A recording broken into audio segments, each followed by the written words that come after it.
In the early morning of March 25th, 1944, the crew of a bomber prepared to take off from a remote island base in the North Pacific on one of the most risky overwater bombing missions of World War II.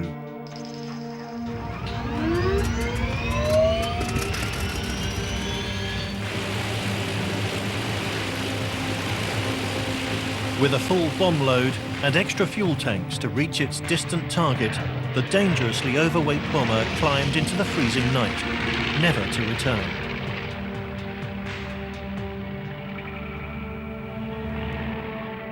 The fate of this bomber and its crew of 7 remained a mystery for more than half a century. Until in 1999, a letter arrived at the US Embassy in Moscow containing pictures of the wreckage lying on the slopes of an isolated volcano in the Russian Far East.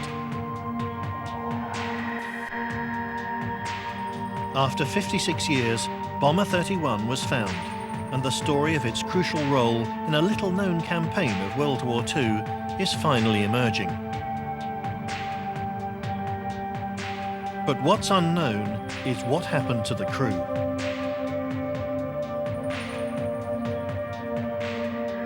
Did they survive the crash?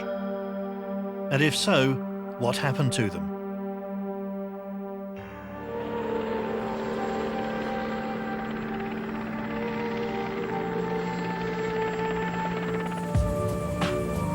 At the extreme far east of Russia lies the Kamchatka Peninsula.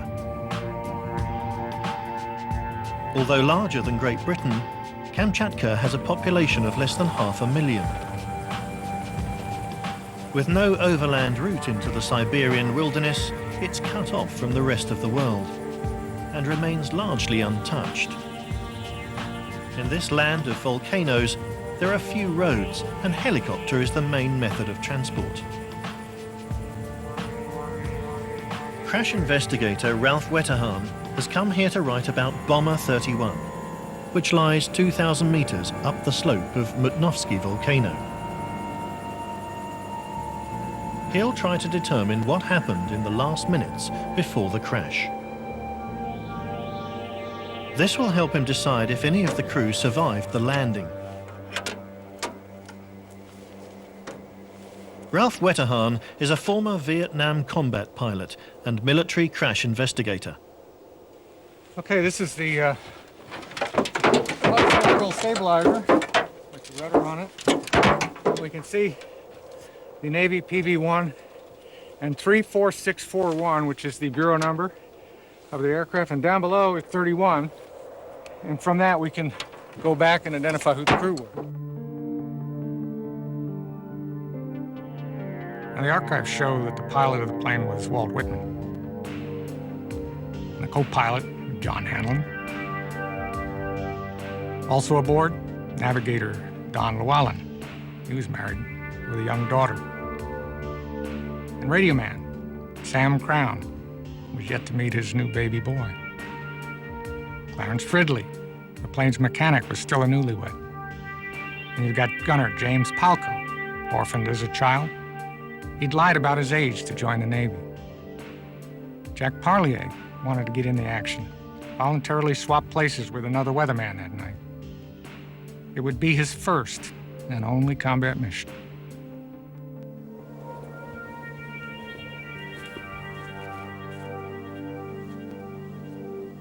On this particular engine, you can see battle damage under the prop spinner, and there's a big hole, and an explosion has occurred up in here. So we know it was hit with something, and it could be anti-aircraft fire from the ground, or it could be a Zero or a Zeke aircraft shooting at the bomber.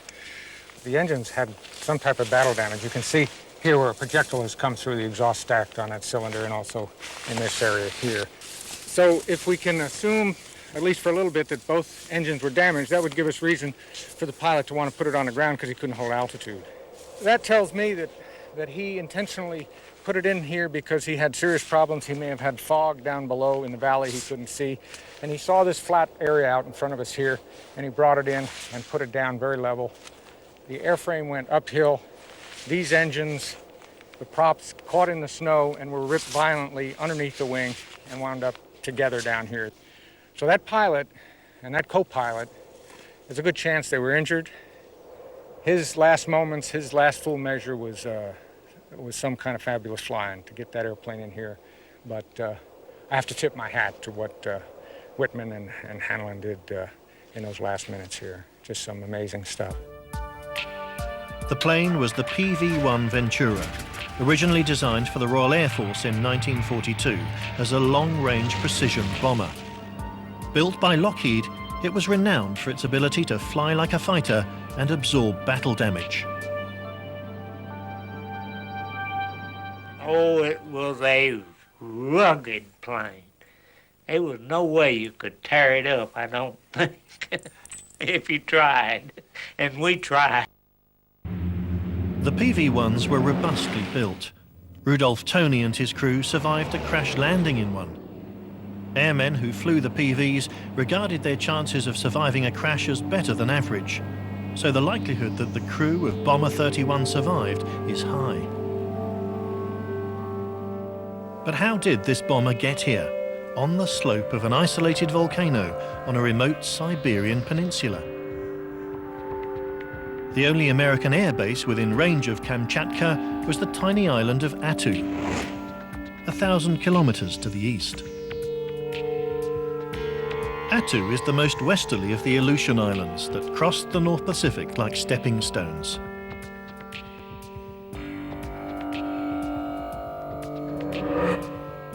It was an isolated outpost on America's northern flank. In 1942, Japan had Attu squarely in its sights. Whenever you look at your world globe, the shortest way from Tokyo to America is what? Right up that way and right over. In June 1942, the Japanese invaded Attu. It was the first time since 1812 that American soil had been held by an enemy. National pride made recapturing the island imperative. US forces landed in Attu in May 1943. One of the bloodiest battles of the Pacific Campaign followed. After nearly 3 weeks, Attu fell after the surviving 400 Japanese soldiers committed suicide, the largest mass suicide of the Second World War. With Attu back in American hands, an airfield was quickly assembled within days. Constructed from thousands of steel plates called Marsden matting. But Attu was a dangerous place to fly out of. Situated where a warm current from Japan meets the cold Bering Sea, storm centers form, causing the worst kind of flying conditions: gale force winds, dense fog. It's cold, it's always foggy, it's always damp and everything. That island was only about 10 miles one way and then 20 miles the other. We had a saying, there was a lady behind every tree. There was no trees. We seemed cut off from all the rest of it. Everything else was down south in the warm Pacific, you know, and here we are freezing ourselves up there. So we thought we had our own corner of hell up there, you know. As General MacArthur's forces swept across the southern Pacific, the airmen of Attu felt cut out of the action, but they wanted to play their part in the Pacific Campaign. They devised a plan to draw the Japanese away from the main battle zone in the south by tricking them into thinking that America was going to invade Japan via the Kuril Islands in the north. To convince the Japanese that the threat was real, the Navy bombed the island fortresses of Shumshu and Paramushia, 1,000 kilometers from Attu. This was one of the longest PV's overwater bombing missions of the war. If an aircraft ditched in the ocean, the crew's chances of survival were virtually nil. Twin 2,000 horsepower Pratt & Whitney engines gave the PV-1 a top speed of 515 kilometers per hour, fast enough to outrun Japanese fighters. Now here we have the top gun turret on the PV-1, and you can see it here. The plexiglass is gone, and the two 50 caliber machine guns have been removed. But they were mounted here, the gunner sat in the middle, and this aircraft was operated pretty much like a fighter when it was coming down here. These guys were bomber pilots, but they had a lot of guts because they were taking on Japanese Zeros and Zeeks with no fighter escort. And what they used was this 50 caliber and speed. And this was an aircraft that was very fast on the deck. They'd be right above the water, the wave tops. And if you tried to approach from behind, this gunner would take care, and there's another gun underneath here as well, any of the Japanese aircraft that would come in. The key problem, though, is you had to have two really good operating engines. If you lost one, you were in deep trouble. And if you had a problem with both of them, the only thing you could do is try to make Kamchatka, Petropavlovsk to the north here, and that's what I surmise they were doing. Just 275 kilometers north of Shumshu, the bomber's target, is Petropavlovsk, the capital of Kamchatka. They had an airport there that you could land on if you got in trouble, but you got to get to the airport before you could land there. Whitman's plane never made it to the airport at Petropavlovsk, crashing just 65 kilometers to the south. But Ralph Wetterhahn has found evidence that at least one of the crew died here. And looking down in here, there's lots of debris, but you can see some bone material that we won't disturb so that the Central Identification Lab people can come in and do the proper procedure on it. But a fragment of bone is not much to show for 7 airmen. Did the others survive the landing and try to walk through the deep winter snow to Petropavlovsk?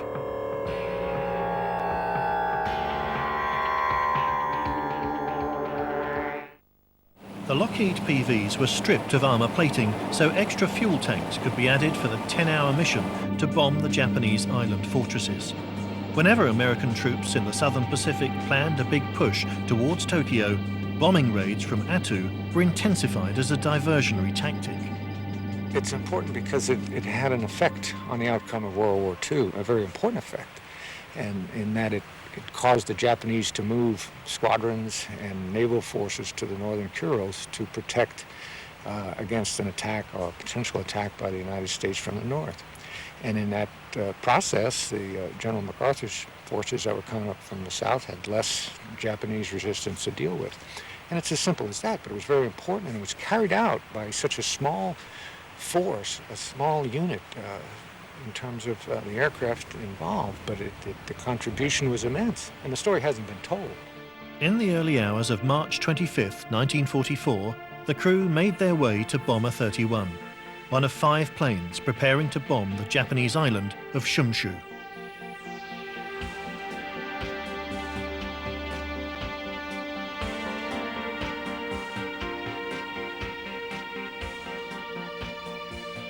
They show up the aircraft, their faces are covered with grease to protect themselves from the frostbite. They do their pre-flight and scamper aboard the aircraft and start engines and warm up all the systems. Taxi in the fog down to the end of the runway and shut down because there's a fuel truck waiting there to refill their tanks to squeeze every drop of fuel inside those airplanes. At that point, they're 3,000 pounds over the maximum allowable weight for that airplane. Took about 1,400 gallons of gas, I think, and the plane wasn't built to carry that much without the bomb load and everything that we had on it. But we tried it anyway, and we got away with it a few times. On the runway, Whitman and his crew waited as the bomber ahead of them took off. Well, taking off, I think, is one of the most dangerous things because we were overloaded, of course, 2,000 pounds, and we could never get any altitude. We'd get 50 feet in the air, and the plane was just mushy. Everyone watched in horror as Jim Moore's plane crashed into the bay at the end of the runway and exploded.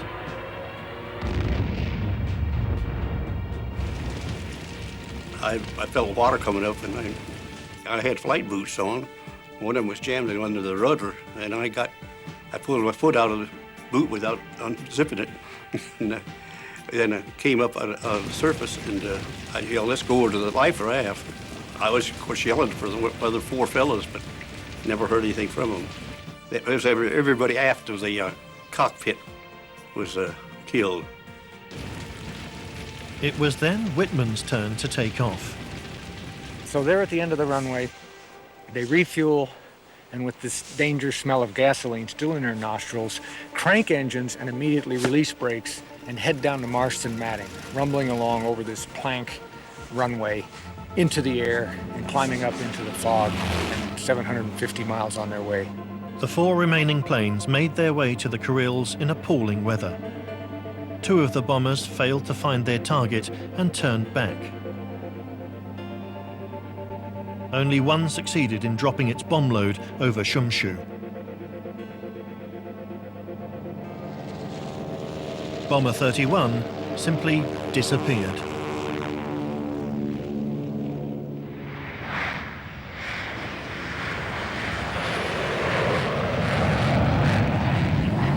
Today, what happened to Walt Whitman and his crew is about to be resolved. Unique amongst governments, the United States spends $100 million a year to bring home the remains of its missing servicemen from around the world.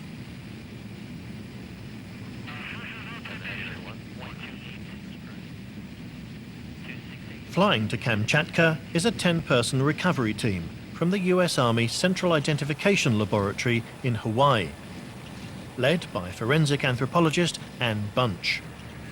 Her job is to find the remains of the crew and take them back to the United States for identification.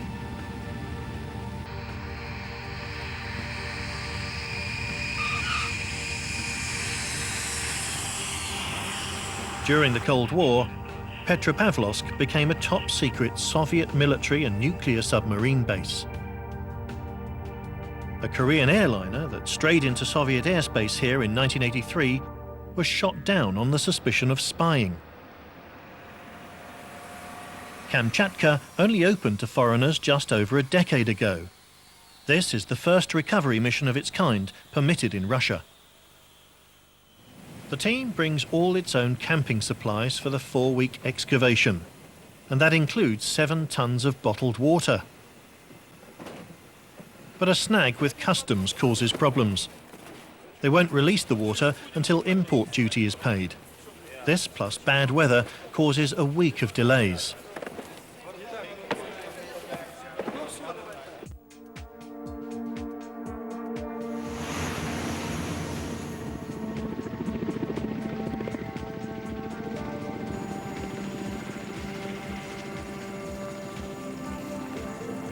Finally, the camp is set up, complete with laundry lady, tent heaters, DVD and showers.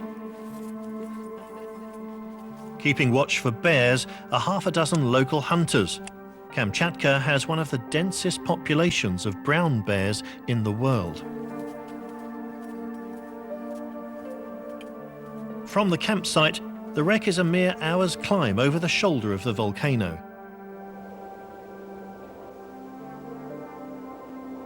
But already the team has some information on how many survived the crash.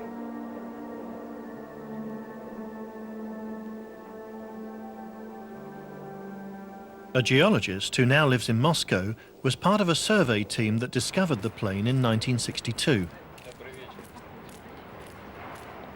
То, что мы нашли останки 4 человек, это можно считать факт. Куртки, вот остатки курток лежали, личные вещи, которые мы нашли, говорят о том, что, в общем, 4 человека там около самолета погибли.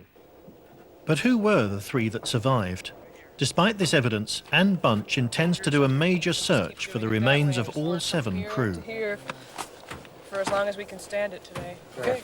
It's a lot of wreckage here. Yes. It's a big site. How much digging do you think you're going to need to do to clear it? I would like to do, a square encompassing this entire frame here. Then I'd like to test some areas, just dig some test pits up and down the site, just to make sure that we don't have any other remains or personal effects or life support there. Whether it's metal or it's tiny levels of dirt, you have to do it very carefully, very systematically. It's the romance of archaeology, as one of my graduate professors used to say. It's very time-consuming, and it takes a lot of patience, and it's not Indiana Jones. Dirt and tubing, right? I think the effort we put into this work, as far as time and money goes, is worth it for two reasons. For the families that are left with questions, and it really is hard for them to have nothing, no proof that their loved ones perished somewhere far away from home. And I think also for the people who died here because they were fighting for their country and they wanted to go home too. And that was one of their thoughts, I'm sure, as this happened. I was making cookies to send Sammy when we got the word, when Mother got the telegram. Sammy was missing in action. Tom Raines was only a 10-month-old baby when his father, radio man Sam Crown, went missing. He loved all kinds. Tommy, here's I believe, the last letter that Mother received from Sammy before he was missing in action.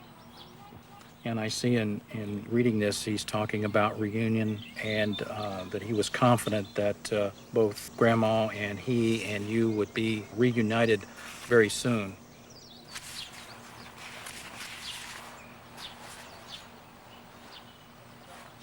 I want you to know that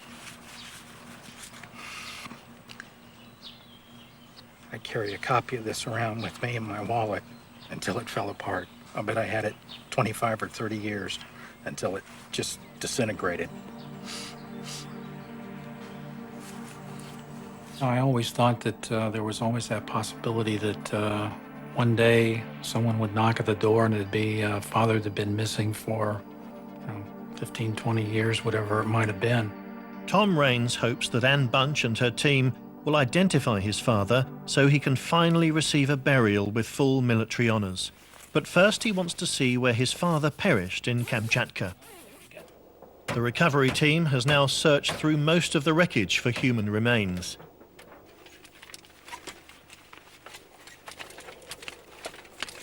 The discovery of an unexploded 500-pound bomb shows that the crew of Bomber 31 was not able to drop their bomb load on the target. Underneath the cockpit, Anne Bunch is looking at a parachute that suggests some of the crew were in the plane when it crashed. But only a few bone fragments are turning up.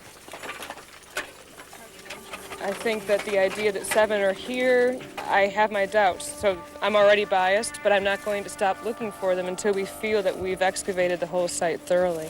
After a week of searching, Anne Bunch's team is still unable to find evidence that all the crew died in the crash.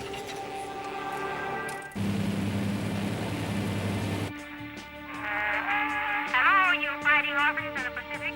2 days after Bomber 31 went missing, the voice of Japanese propaganda, known as Tokyo Rose, reportedly broadcast the name, rank and serial number of every member of the crew, and even used John Hanlon's nickname, Moose. But how could the Japanese have this information? 3 different people heard 3 different stories. One was that the bodies had been recovered, another was they had their flight jackets, and the third was that they had them prisoners. So, there's always that possibility if his remains are not on the plane, then where was he? Did he bail out? What else could have happened to him? Could some of the crew have parachuted out of the crippled bomber and been captured by the Japanese? Bomber 31's target that night was Shumshu Island, just a few miles from the southern tip of Kamchatka.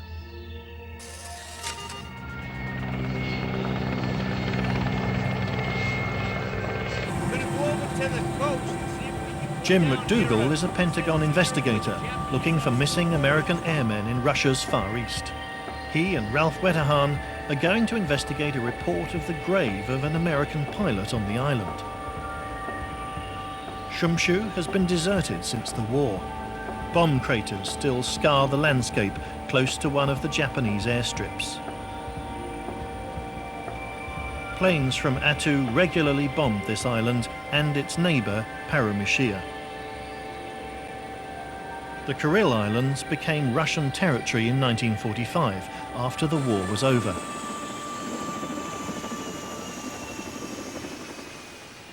Now we've come over to the coast of Shumshu Island, where there's a couple of Japanese war memorials.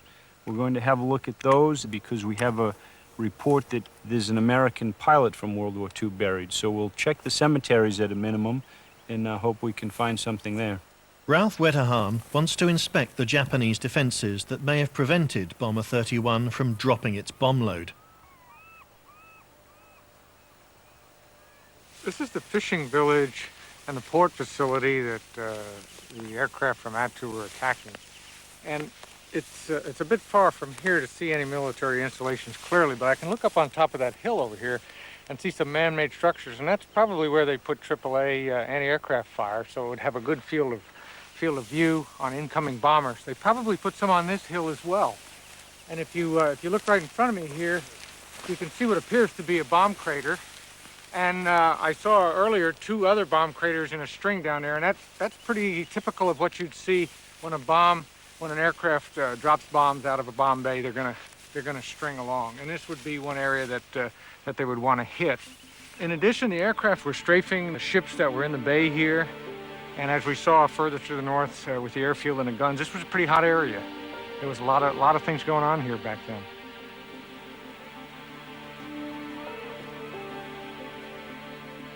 This is an amazing sense of history.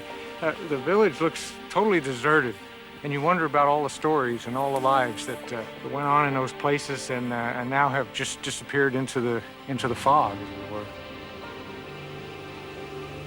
These bombing raids from Attu proved to be one of the toughest missions of World War II. Fearing an American invasion, these Japanese islands were now heavily defended. This, combined with bad weather, took its toll on the airmen of Attu.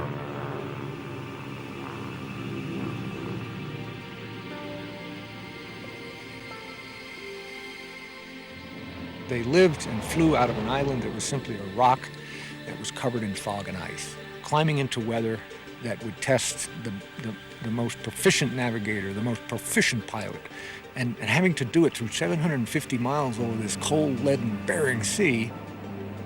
I never saw the Bering Sea calm. It looked like it was always angry at you, you know, ready to reach out and grab you.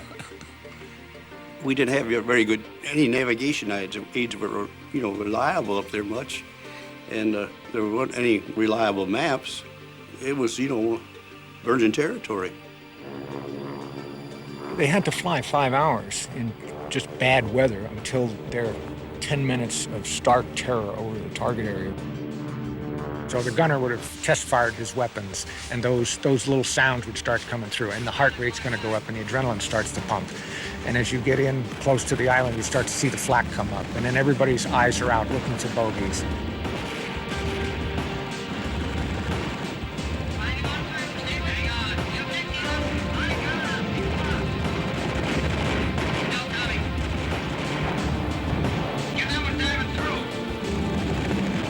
Keep you cool until you get out of the battle, and then just shake all you want to.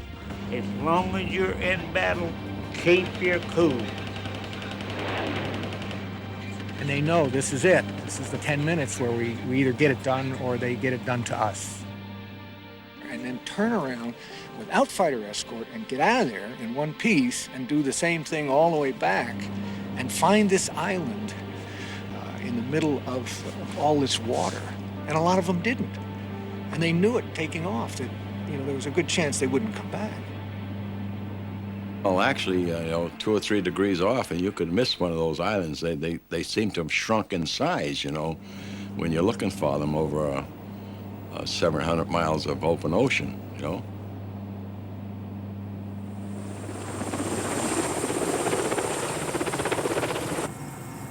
The investigation team finds no American graves on Shumshu.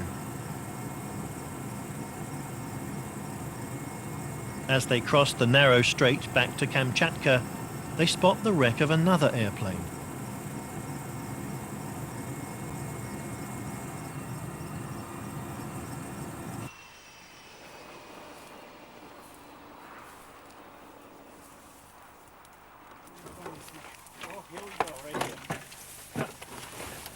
reading. Oh, look. Right here. PV1. So we've confirmed that much. What do you got down here? Look. Three. A 3? 3-0. It's exactly the same type of bomber as the Whitman plane. But this PV-1 belonged to a different squadron and was forced down by anti-aircraft fire during a raid on August 20th, 1944. The crew escaped the burning wreck with only minor injuries, including radio man Rudolph Toney. When we started walking down toward the beach, 2 Russian soldiers come with rifles. And Jack remembered that Russian was Amerikansky. And when he said Amerikansky, that Russian grabbed him and bear hugged him like he was a long-lost brother. Rudolph Toney's pilots deliberately crash-landed on Russian territory, knowing his crew would be safe. The Soviet Union allowed crippled American aircraft to land on its soil. Officially, the airmen would be imprisoned, but secretly were returned to the United States. Records show this is not what happened to the crew of Bomber 31, but there may have been survivors of the crash landing. Они каким-то образом выбрались из самолета, то есть они не погибли в момент столкновения с землей. Их не выбросило, они как бы вышли оттуда. Может быть, они были ранены, может быть, они были в плохом состоянии, но, по-моему, они не погибли вот в момент удара. Mikhail Kotin saw a largely intact plane. Why is the bomber a mangled wreck today? The answer is provided by Konstantin Golumbovsky, the Russian government representative at the crash site and a colonel in the Russian Air Force. Положили, что около самолета лежат неразорвавшиеся бомбы. Ну и для того, чтобы не случилось там несчастья, через какое-то время на это место садилась экспедиция на вертолете. И саперы взорвали боеприпасы. Они взорвали все неразорвавшиеся бомбы, кроме одной. В настоящее время там лежат зажигательные бомбы. When the KGB came up in the 1960s, they cut the airplane into sections and moved things around, probably to disguise the plane from U.S. spy satellites. Ну, я говорю, что вот я помню 2 кольца обручальных, больших, массивных таких, золотых, и 2 бригета. Вот. Это все было передано с докладом о том, что обнаружен самолет. Куда эти вещи делись потом, нам не удалось найти следов. Документов об этом нет. Чем больше мы задавали вопросов, тем строже на нас смотрели и старались, чтобы мы этого не помнили ничего. To discourage any further questions, could the KGB have buried the bodies of the crew? One of the local hunters with the recovery team has spotted what he thinks could be graves. What was he saying? He said that it looks like a grave, you know? I never think anything's a red herring anymore. I always follow every lead just because if you have a doubt, then you've got a bias. And I just think that you shouldn't go into any scientific endeavor with any bias at all. You have to keep an open mind up until the last day. So what you going to do about it? We'll have to follow through and dig these depressions. 3 potential grave sites are marked out, and the team starts digging.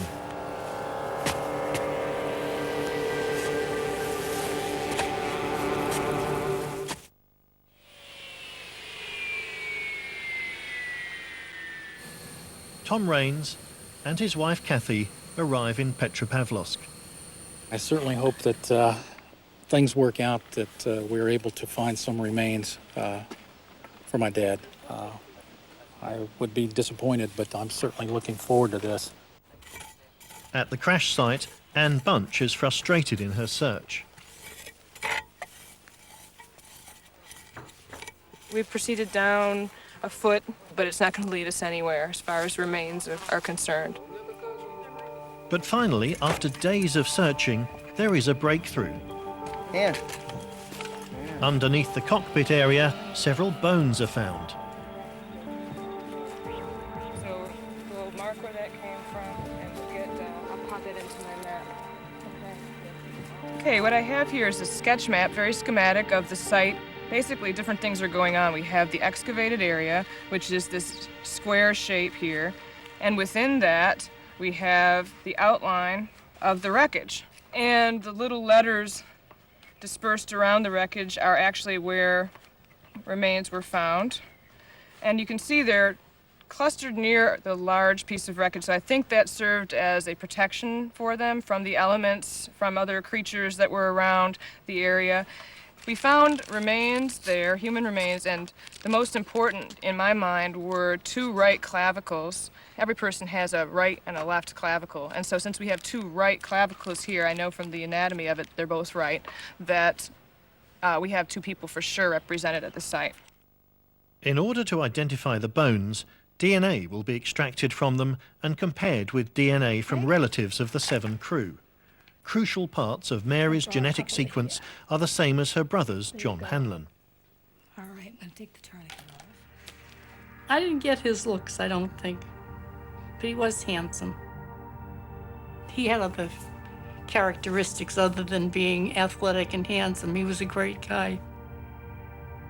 I think they gave their lives for this country, and I think that's the least the country can do is finalize their death or whatever happened to them so that we will know, what really was the outcome of it all. Another important discovery is part of a flying boot with navigator Donald Llewellyn's name on it. One of the workers drew it to our attention, actually, that there was a leather boot fragment on the surface about 300 meters north of the site. It also shows that the site was disturbed by animals and was probably dragged away from its initial location. So it's another indicator that there was disturbance going on here. The most likely animal to have removed human remains from the site is the brown bear, and there's increasing evidence that the bears are coming closer and closer to the campsite.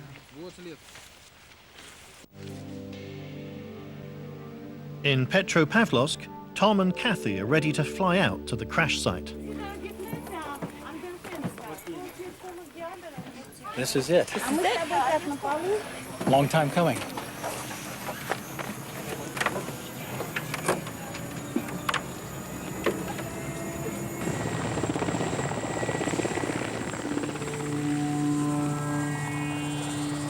The flight gives Tom Raines an idea of the difficult terrain his father's stricken bomber had to negotiate, especially during the winter with high winds and temperatures well below zero.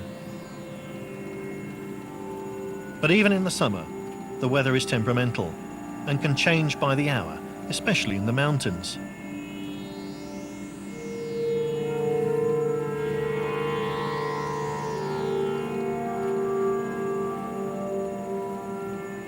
A heavy fog has moved in, and the helicopter crew finds itself lost.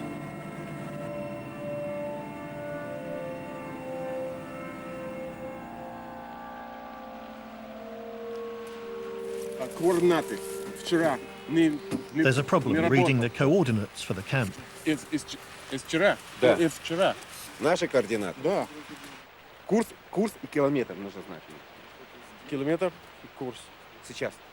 It seems pretty apparent that the pilot does not know exactly where to go. The coordinates we thought we had locked in, and it's still not working very well.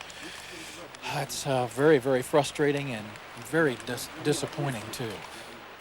The helicopter is running low on fuel, but the crew is prepared to give it one more try.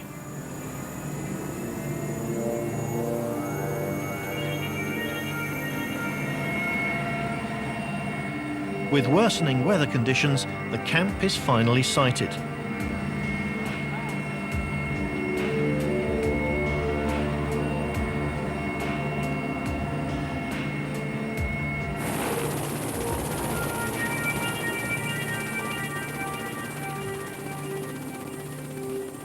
Shortly after Tom and Kathy Raines arrive, a fierce storm hits the camp.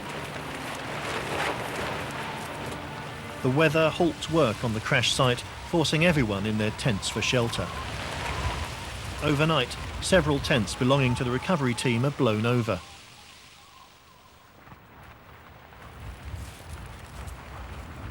I think it got around 40 degrees last night, and the tents are not holding up. So there's a lot of concerns about people's health and safety right now, and that's obviously the first thing we have to take care of before anything else happens. A Russian border guard helicopter flies in to take Anne Bunch and her team back to Petropavlovsk. On board is General Roland LaJoy, Chief of MIA recovery missions in Russia for the US military. Tom, you really shouldn't have high expectations that there will be significant skeletal remains of your dad.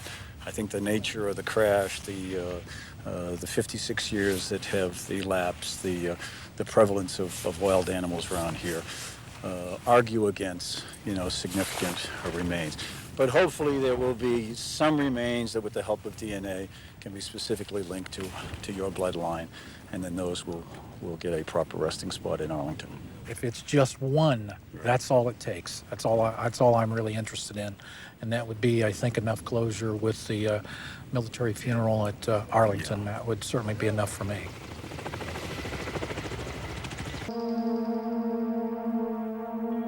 By morning, the weather has cleared, and Tom Raines finally gets the chance to see the wreck of his father's bomber.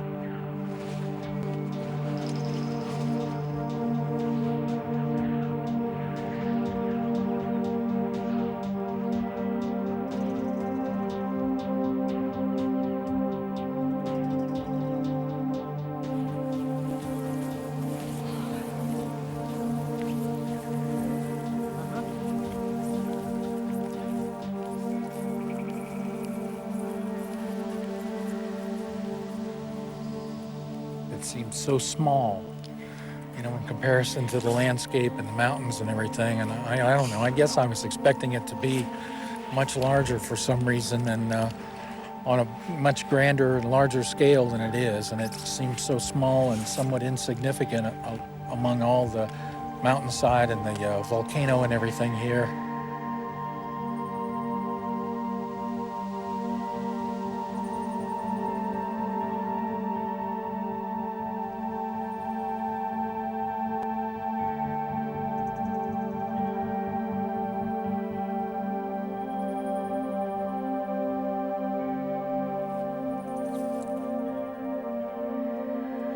I felt terrible loss for somebody I never knew. It doesn't seem possible, but it is. Not much to show for 7 crew members' lives. I guess my concern still is always about how they actually died, and hopefully it was quick, and maybe they died on impact.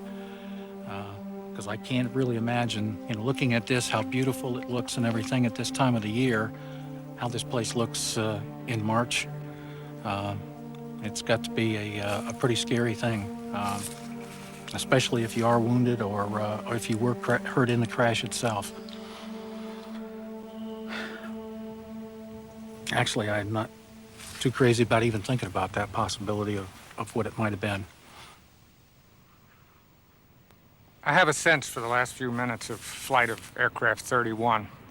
My sense is they were crossing this valley from Lopatka, trying to make it to Petropavlovsk, about 35 miles to the north, where they'd be in turn. And as they crossed the valley with both engines damaged, it became apparent at some point that they were not going to make it. And looking to his right, Whitman probably saw this relatively flat area and turned into it.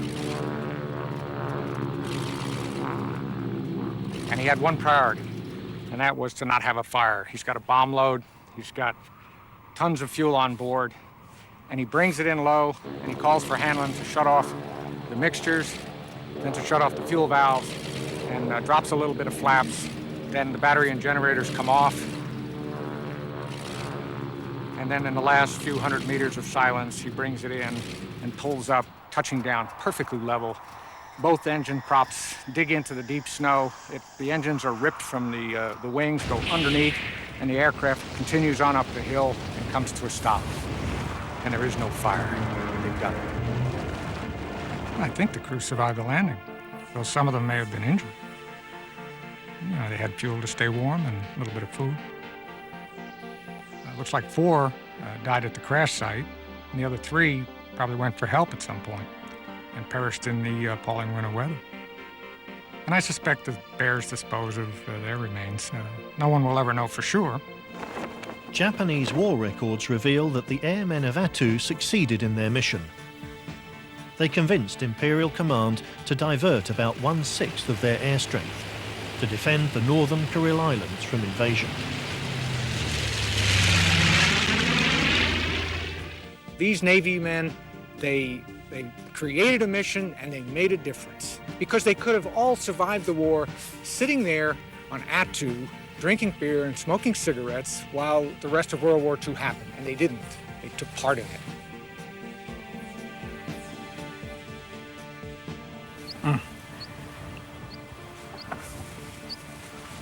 A flower of American youth.